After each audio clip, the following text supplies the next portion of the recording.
Salut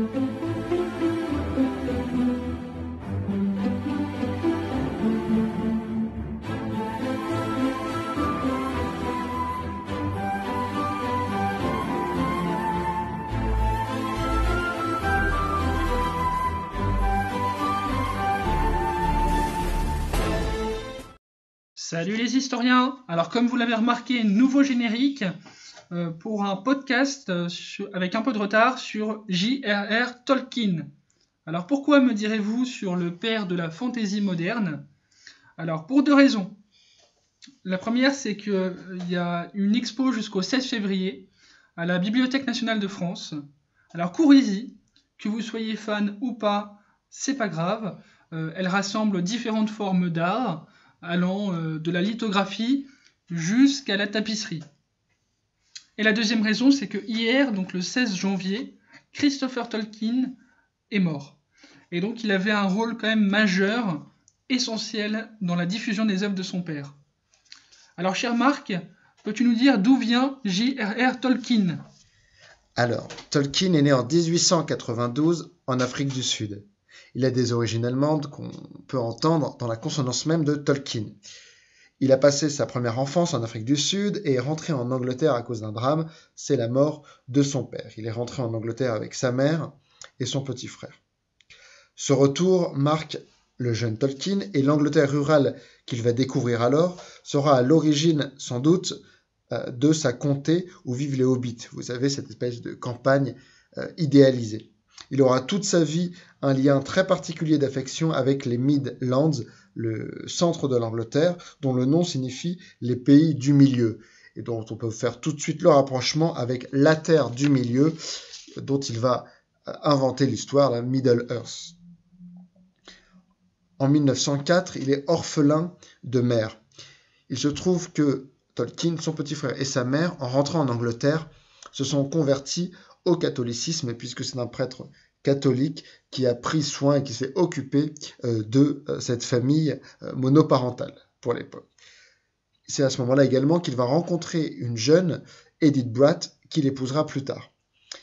Dès sa première enfance, il est passionné par les langues anciennes qu'il va étudier à Oxford, la prestigieuse université britannique. C'est là où il va rencontrer des amis avec qui il va fonder un premier cercle, une première société de partage autour de ces langues. Il s'agit aussi bien du latin, du grec que des langues nordiques. La Première Guerre mondiale arrive, c'est un drame, il va perdre de nombreux amis, il va notamment combattre durant la bataille de la Somme. Cependant, sa rencontre avec les soldats les plus modestes et de modestes conditions donc inspirera les héros un peu malgré eux de ces histoires que sont les hobbits. Tolkien est devenu professeur de philologie, c'est-à-dire spécialiste de la langue et du rapport de la langue avec d'autres langues et dans la société. Il est notamment spécialiste du vieil anglais, comme il existe un vieux français. Il va rencontrer un certain C.S. Lewis, vous savez, c'est l'auteur des chroniques de Narnia, et avec ce C.S. Lewis, qu'il va d'ailleurs contribuer à convertir au christianisme, il va fonder le club des Inklings, où ils se rencontreront régulièrement dans un pub pour discuter autour des nouvelles qu'ils écrivent, chacun n'étant pas forcément publié, également discuteront autour des mythes nordiques et autour de la littérature et des poèmes. Il se trouve effectivement que Tolkien, avant même d'être écrivain célèbre, écrit pour ses enfants. Il écrit de belles lettres calligraphiées du Père Noël. Il écrit aussi l'histoire pour un de ses fils de son doudou qui est perdu sur une plage. Et ce doudou ne serait pas en fait perdu, mais serait tout simplement reparti dans le monde qui est à lui. Comment est-ce qu'il devient écrivain ?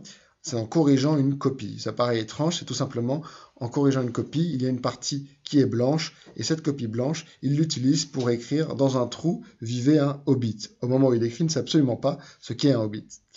Le Hobbit va être publié un petit peu par hasard en 1937, parce que Tolkien l'envoie à plusieurs éditeurs, sur l'insistance, il faut le dire, de ses camarades, de ses amis professeurs et de sa femme, la fameuse Edith Bratt. Et le fils d'un des éditeurs adore l'histoire. Et cet éditeur va décidé d'accepter le récit de Tolkien. Ils veulent d'ailleurs lui commander une suite qui va être Le Seigneur des Anneaux, qui sera publiée 10 ans plus tard, en 1954, après la guerre. En fait, Tolkien voulait un seul volume de cette histoire du Seigneur des Anneaux, et l'éditeur, en raison de la rareté et du prix du papier, décide de 3 volumes. Le succès du Hobbit, puis du Seigneur des Anneaux, force la BBC à s'intéresser au travail de Tolkien. Ils vont faire une adaptation radiophonique dès 1954-1955, qui est encore aujourd'hui passée, souvent à Noël, sur les ondes de la BBC. Son monde et ses histoires sont aussi adoptés par les hippies au cours des années 60, notamment au fameux festival de Woodstock. Vous savez, ce rapport à la nature qu'on peut trouver dans Le Seigneur des Anneaux et dans l'ensemble des histoires de Tolkien est considéré comme une espèce d'écologie avant-gardiste, et le rapport de Gandalf avec les hobbits, avec les elfes, peut être considéré comme quelque chose d'un peu anarchisant par ces hippies. Évidemment, on connaît tous la trilogie du Seigneur des Anneaux puis du Hobbit par Peter Jackson au début des années 2000 puis au début des années 2010. On oublie souvent le dessin animé du Seigneur des Anneaux, la version américaine de 1978, qui est en fait le premier travail vidéo sur l'œuvre de Tolkien.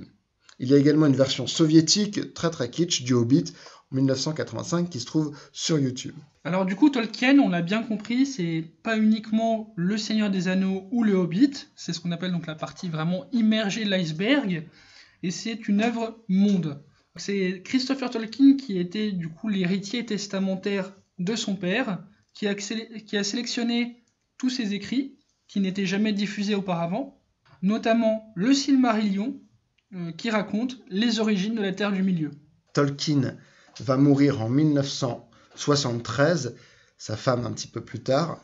Aujourd'hui, il y a encore de nombreuses personnes qui vont sur la tombe de cet écrivain, qui est aujourd'hui considéré comme le père de la fantasy moderne, d'abord parce qu'il a créé en fait des langues. Effectivement, vous le savez sans doute, Tolkien, il crée des langues, et les histoires qu'il va écrire sont des histoires pour les peuples qui parleraient ces langues. Et donc, en fait, il y a un souci du détail dans l'œuvre de Tolkien qui est assez hallucinant et qui va extrêmement en profondeur. Si le voyageur se déplace dans la Terre du Milieu et qu'il y a une pleine lune à telle date, Tolkien calcule à quelle date suivante il peut avoir à nouveau une pleine lune, et ne placera la pleine lune dans son récit qu'à la date autorisée par la nature. C'est vous dire le souci du détail. Je vous laisse en description plein de choses et plein de liens vidéo sur Tolkien, et également le lien vers l'exposition à la BNF. Vous avez encore, je vous répète, jusqu'au 16 février. Je vous dis à très bientôt. Ciao, ciao. Tout ce qui est or ne brille pas. Tous ceux qui errent ne sont pas perdus. Le vieux qui est fort ne dépérit point. Les racines profondes ne sont pas atteintes par le gel. Des cendres, un feu s'éveillera. Des ombres, une lumière jaillira. Renouvelée sera l'épée qui fut brisée. Le sans couronne sera de nouveau roi.